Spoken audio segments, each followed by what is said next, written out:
Mom, where are you? I just got home from my night shift and I don't see you anywhere. You don't normally get up this early, do you? Huh? Who's that? Mom, are you okay? It's me, Calvin, your son. Calvin? Oh, Calvin, my dearest baby. Why are you texting me now?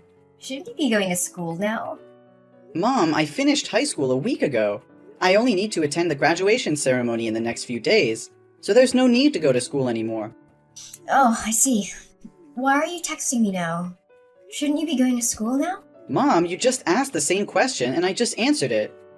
Are you sure you're really okay? Oh, really?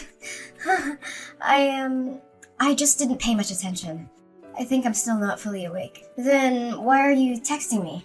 I just wanted to ask where you are. What do you mean you're not awake? Are you hanging out with some friends you made recently and getting drunk again? Well, it's almost the same thing. Mom, are you drinking on an empty stomach again? Seriously, I haven't seen you eat anything lately. The dinner I prepared you last night before going to work is still on the table. Oh, I'm fine. It's just that I don't feel very hungry these days. It looks like you haven't showered for a few days, have you? I just collected the dirty clothes in the bathroom to wash. But I didn't see any of your dirty clothes. And you've been wearing the same clothes for the past 3 days. Are you really okay? I'm losing my patience with you, Cal. Quit nagging me. Worry about yourself, Calvin. I told you, I'm fine. Calm down. I'm just asking if you're alright. It's impossible to have a conversation with you. Well, good, because I don't feel like talking. But really, Mom, you have to take care of yourself. What you're doing is very unhealthy. Why are you acting like my parent? I'm the parent here. Well, obviously, the roles have changed. I'm taking care of you now. Nobody asked you to take care of me. You're not the man of this house. You're just a kid. Okay, I'm graduating and turning 18. I'm the only man in this house since my dad passed away 5 years ago in a hit and run. It carries some weight. Look, I'm just trying to help out. Oh, I feel so free. And I love my kid. Okay, since we're talking about school, are you still coming on next Friday? For what?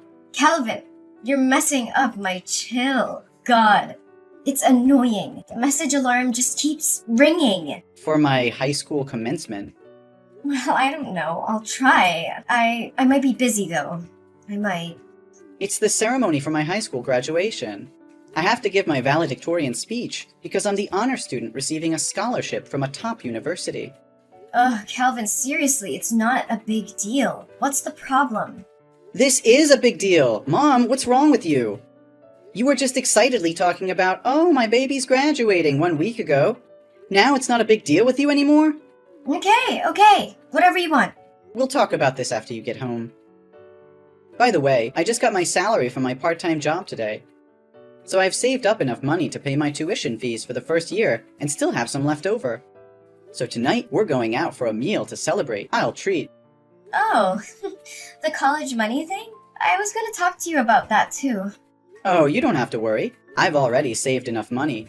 Next year, I'll continue working part-time to earn more money for the next year's tuition. You don't need to worry about that. Oh my god, Mom, where's all my money? I just checked my money box and it's empty. What happened? Is there a thief in the house? No, the room was immaculate, with no signs of rummaging. It's like the person who took the money knew exactly where I hid it and went straight for it. Mom, it was you, right? What? How could you suspect me? Why not one of your friends or somebody else? Come on, Mom. I haven't told anyone about saving this money except you. I've never brought friends home, so how would they know where I hid the money? The digital password on the money box shows no signs of tampering, and the password is a special sequence of numbers between you and me. Only the two of us know it. Fine, it was me, but you shouldn't doubt your own mother, Cal. What? Did you spend my money without even consulting me? Do you realize that's the money I've been saving for 3 long years? I had to work 2 or 3 part-time jobs during the holidays, and even take on night shifts. Even during the school term, I worked as a babysitter or gardener for the neighbors just to save every penny. I know our family's financial situation isn't good, so I worked tirelessly to save that money for college without burdening you. But now, why did you take all that money? Oh, baby, I know how hard you've worked. But you see, I just got laid off by my company and I'm unemployed now. Yesterday, one of my friends introduced me to a highly lucrative job opportunity. But since I didn't have any money saved, I borrowed from you temporarily to invest. What? You took all of my hard-earned $8,000 to invest in a job based on a promise from a friend you've only known for a few days? How could you do that? What is that job? How can you be so sure it will be profitable? Are you sure they're not trying to deceive you? Oh, don't you worry. I've been through this job before. You can trust me. Within just 1 month, the money I borrowed from you will be returned and multiplied many times over. It'll be more than enough to cover your tuition fees for all 4 years of university. We won't have to worry about finances anymore. What? How can any job generate that much money in such a short time? Are you absolutely certain they didn't mention those figures just to deceive you? Don't worry. I swear on everything I hold dear, this job will transform our lives. But right now I have to go and secure the merchandise. We'll talk about it later. Mom, slow down. We need to think this through before jumping in. This is our last remaining savings. Mom, please, answer me. Don't make impulsive decisions that could ruin us. Hey, Cal, have you delivered all the packs I asked for? My customers are placing more orders, so I need to go and import more goods to sell. It's incredible. It's only been 3 days and I've already doubled my profits. Yes, Mom, but I'm really curious. What are you selling that has so many people buying it at such high prices? Each small pack is worth a few $100s. And your customers? They make me really worried. I see students, elderly individuals, and even some rough-looking people with tattoos.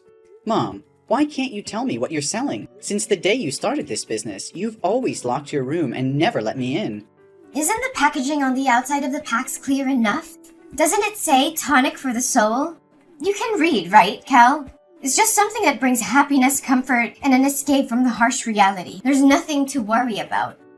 The product is just quite expensive, so I lock my room to prevent theft. You're overthinking things. Mom, I'm not buying it anymore. I've checked all the pharmacies around here, but I couldn't find any such supplements. Besides, you don't have a pharmacy degree or any knowledge of chemistry to be selling medicine. Mom, let's be honest. What are you really selling? Also, the people I've been delivering to lately bear a striking resemblance to you. They all have needle marks on their arms. Just like you. What are you talking about? Needle marks? You're spouting nonsense. Mom, there's no need to hide anymore. I've already seen it. These days, whenever I'm at home, you wear sleeveless tops or jackets, even in the middle of summer. I became extremely curious and suspicious, as if you were hiding something. Do you remember 2 days ago when I unexpectedly came home? You took off your jacket, but when you noticed me, your immediate reaction was to cover your biceps. But I saw it, Mom. I even found a needle stained with blood in the trash bin. You're being overly sensitive. Those marks on my hands are simply mosquito bites. Needles? Syringes? They certainly aren't mine. Some scoundrel must have thrown it in our garbage bag. Mom, are you kidding me? So now you expect me to believe that someone broke into our house just to throw a used needle in the trash? What kind of excuse is that? It's more absurd than anything I've ever heard. Ugh, sometimes I wish you weren't so intelligent, Cal. Fine, I know that what I'm about to say will change the way you look at me for the rest of your life. You'll judge me, criticize me, and stigmatize me. I'm sure of it. Mom, what's going on? Why does it sound so serious? I promise no matter what it is, I'll always love you and stand by your side. Well, let's see. I'm an addict, Calvin. It's been going on for the past 3 months. Those times I said I was looking out for a job, there were actually moments when I was buying drugs and getting high on a street corner before returning home. And those times I said I was out drinking with new friends, they were the people selling me drugs. And I was high until you texted me. What? You're using drugs? How is that possible? You've always taught me that drugs are poison, that they destroy the human body in the most dangerous ways. You warned me never to listen to friends or anyone who suggested trying them. Not even once. You said addicts are selfish, self-centered, useless, and beyond help. How can you be like this now? It must be because of those bad friends you've made recently. Give me their addresses, and I'll make them pay. No, Calvin. It's not their fault, it's me. I couldn't control myself, and I relapsed. All those terrible words I used before. They were the words I had for myself. I wanted to change, to be a good mother, but in the end, I fell back into that sinful path. What? A relapse? But have you ever used drugs before? Why haven't I noticed any signs all these years? Yes, Calvin, that's right. It's a secret I wanted to take to the grave so you wouldn't have to know. The truth is, I've been battling addiction since I was 14 years old. When your grandparents divorced when I was young, no matter where I lived, they were often away on business trips. That left me with a lot of freedom and the pocket money they gave me. It was a recipe for disaster. I made a friend, someone I thought was amazing, and we had a lot of fun together. But one day, when I went to her house, I met her mother. She was an addict, and she offered me my first OxyContin. She simply said, "You should try it." And what happened? Please tell me you refused. I wish I did, honey. But I was curious at the time, so I took a pill. The thought that crossed my mind was, I want to feel like this for the rest of my life. It was the perfect escape for me. And from that moment on, I spiraled into addiction, using all the money my parents gave me to buy drugs every day. But then they found out I was high in my room, so they cut off my funds. But the grip of addiction was unbearable, so I became a drug dealer for my friend's mother in exchange for my own supply. For 6 years since I first tasted the allure of drugs, I tried various stimulants, from heroin to synthetic substances. And during that time, I mistakenly believed I was living in heaven. But you said you'd recovered from addiction. What happened, Mom? That's true. Something heartbreaking happened that jolted me awake from my complacency. My best friend died of an overdose right before my eyes, and I was too high at the time to help her. By the time I regained my senses and called for an ambulance, it was already too late. I blame myself every day because I introduced her to drugs. Despite growing up with an addicted mother, she fought hard not to become like her. But it was my influence that led her down that path. I was desperate at that time and got caught by the police, who sent me to a youth rehab center. It was there that I met your father. How was my dad? I thought you met him while he was working as a doctor at the local hospital. Why did you meet him in rehab? Your father was actually an intern at the rehab facility that year. Unlike others, he didn't treat addicts like me as scum. He was compassionate and supportive throughout my recovery journey. We grew close, and he became my beacon of hope. Since then, I've stayed away from drugs. So why, after almost 18 years of being clean, did you fall back into addiction? After your father passed away, I fell into a deep depression, feeling unloved and contemplating suicide. The thought of leaving you alone in this world held me back. The pressure of making money and the constant feeling of failure, as I couldn't achieve financial success, left me exhausted. Finally, being fired from my job was the last straw, and I completely fell apart. Why didn't you tell me all of this earlier? I foolishly believed that everything was fine. Don't blame yourself, honey. It's not your fault. It's my own incompetence. I was so consumed by grief that I went to a bar to drown my sorrows. And there I happened to encounter the mother of my late best friend. She approached me, and I, being foolish, disclosed my situation to her. She manipulated me once again into selling drugs in this area. Initially, I hesitated, but she both seduced and threatened me. She said if I didn't become a drug dealer again, she would come to you and expose all my embarrassing past. And the allure of making a lot of money convinced me to give in to her offer. What? Please don't tell me. Inside those packs are drugs. Mom, that's illegal. I even helped you deliver them today. Not only will you end up breaking the law and going to jail, but I could also get caught, and it would ruin my future. Oh, don't worry, honey. They won't arrest you. You're still just a kid, and they didn't arrest me back in the day. You were just helping me with the deliveries today. If the police found out, just say you didn't know anything. Mom, I'm 18 years old. I'm an adult, and I'm old enough to face the consequences of my actions with the law. What? No way. I always thought of you as just a kid. What should I do? I've not only shattered my image as a good mother, but I've also jeopardized your future. I never wanted this for us, Calvin. I never wanted to be an addict, but I couldn't escape its clutches. I'm so sorry for failing you, for failing as a mother. I know it's unforgivable, but I did it out of desperation. The addiction consumed me and I lost sight of everything else. I thought I could handle it, that I could hide it from you and protect you from this darkness. But I failed, and now everything is falling apart. Mom, I can see the desperation in your eyes, but giving up is not an option. We can't let despair consume us. We have to fight for a better future, for your well-being, and for our relationship. We need to confront this head-on and seek help.